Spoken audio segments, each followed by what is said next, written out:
মা মা জিলিপি বানাবে? মাকে বলতেই মা এক কথায় রাজি হয়ে গেল। মা বলল চল প্রথমবার একবার ট্রাই করেই দেখি। ও মা, একবারেই কেল্লা ফতে করে দিল মা। এত সুন্দর ছানার জিলিপি হয়েছে, মিষ্টির দোকানকেও হার মানাবে। এখানে আমি 300 গ্রাম ছানা নিয়ে নিয়েছি। এই ছানার মধ্যে দিয়ে দেব 2 চামচের মতো সুজি, দেব পাউডার দুধ 2 চামচ, আর দেব ময়দা 2 চামচ, দিয়ে দেব 4-5টা ছোট এলাচের দানা, আর দেব চিনি 1 চামচ। বেকিং পাউডার আর বেকিং সোডা আমি 1/2 চামচ করে দিয়ে দিয়েছি। এবার সবার শেষে দিয়ে দেব 1 চামচ ঘি। সমস্ত উপকরণগুলো ছানার সাথে দোলে দোলে মেখে নেব 10 মিনিট।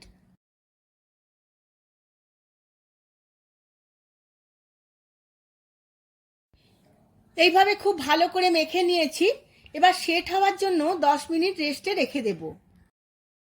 এবার চিনির শিরাটা বানানোর জন্য এখানে আমি 2 বাটি জল গরমে বসিয়ে দিয়েছিলাম। এবার এর মধ্যে দিয়ে দেব 2 বাটি চিনি। এর মধ্যে দিয়ে দেব 2টো ঠুকে নেওয়া ছোট এলাচ। এবার চিনিটা 10 মিনিটের মতো ফুটিয়ে গাঢ় করে নেব। চিনির রসটা আমার অনেকটাই ঘন হয়ে গেছে, হালকা চিট এসে গেছে। এবার গ্যাসের ফ্লেমটা আমি অফ করে দেব, আর অল্প একটু পাতিলেবুর রস দিয়ে দেব, যাতে ঠান্ডা হয়ে গেলে রসটা জমে না যায়। অন্যদিকে ছানাটা 10 মিনিট রেস্ট রাখার ফলে খুব সুন্দরভাবে সেট হয়ে গেছে। এবার এই ছানা থেকে কয়েকটা লেচি কেটে নেব। লুচির থেকে একটু বড় করে কাটবো লেচিগুলো।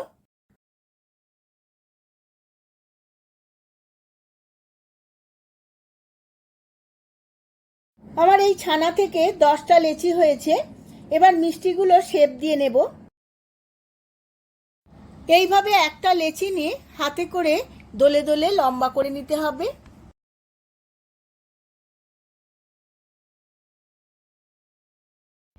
এইভাবে লম্বা থেকে পাকিয়ে গোল করে নিতে হবে। যেমন দেখাচ্ছি এইভাবেই করতে হবে, তবেই ছানার জিলিপিগুলো শেপ দেওয়া হবে। এইভাবেই আমি সমস্ত ছানার জিলিপিগুলো শেপ দিয়ে নেব।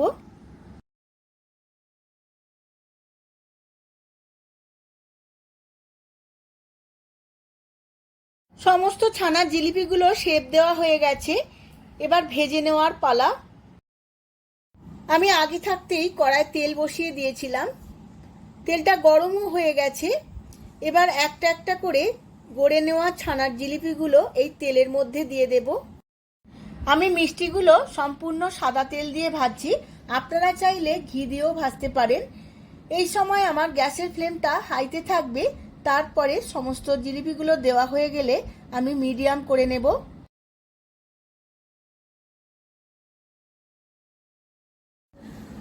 আমার জিলিপিগুলো একটা পিঠ ভাজা হয়ে গেছে।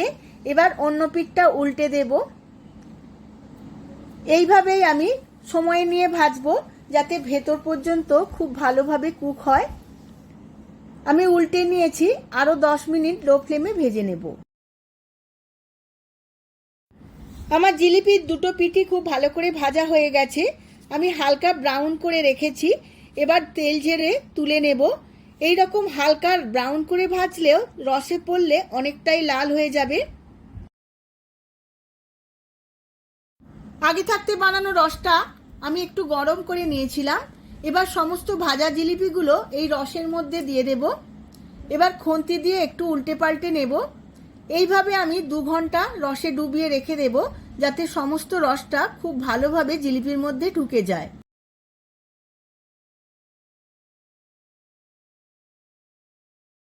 2 ঘন্টা রসে ডোবানো হয়ে গেছে। এবার তুলে নেব।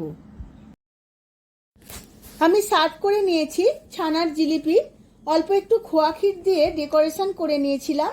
দারুণ দেখতে লাগছে, খেতে তো খুবই ভালো হয়।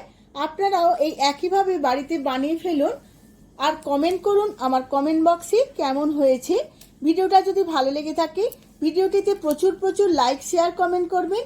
আজ তাহলে আসি, আবার দেখা হবে পরবর্তী ভিডিওতে নতুন কোনো অন্য একটি রেসিপি নিয়ে।